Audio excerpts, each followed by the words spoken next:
you've got a species that has the technology, the energy, all of the above to manipulate the fabric of space-time. This is what the physicists always say. Well, what the heck do they want with us? Why do they care? Imagine you were a cosmic neighbor of Earth, right?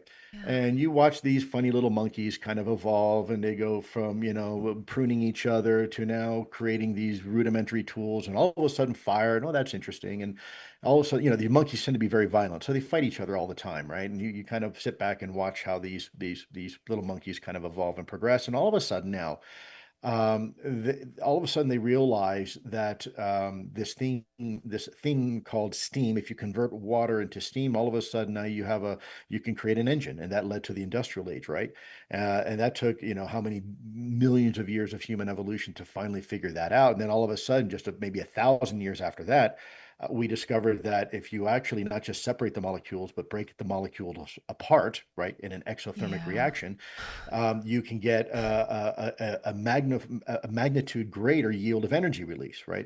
Like dynamite or gunpowder. All of a sudden now, wow, now you've got really a lot of energy. And then all of a sudden, it takes a few more years after that, and we realize that if we actually go smaller in scale, and we break apart an atom, we have even more energy to be released, right? And all of a sudden now, you sitting back in your cosmic, lazy boy chair watching humans evolve, realize that human beings are very quickly evolving to the point where we might be able to manipulate space-time, and now cosmic distance is no longer an issue for us, right? So now, as Yeah. a cosmic neighborhood, you've watched these monkeys kind of evolve and tear each other apart in all sorts of gruesome ways. What happens now when those little monkeys figure out a way to get off their own planet, right? And now they're not stuck on that rock. Now they have the ability to come visit you, right? This is what I call the gorilla in the zoo analogy.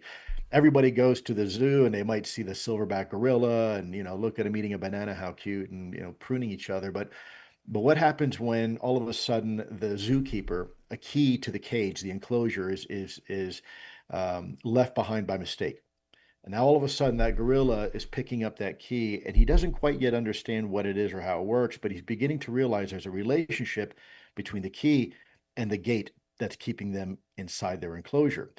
What happens when the day that the gorilla figures out how to get out of the cage? Well, guess what? You better grab little Johnny's arm, because now you got Harambe on the loose, right? You have an Uh-huh. 800-pound silverback gorilla that, Yeah. could be very violent. And so, is it possible that they're monitoring us specifically just to find out, hey, how far along in evolution have the monkeys really come?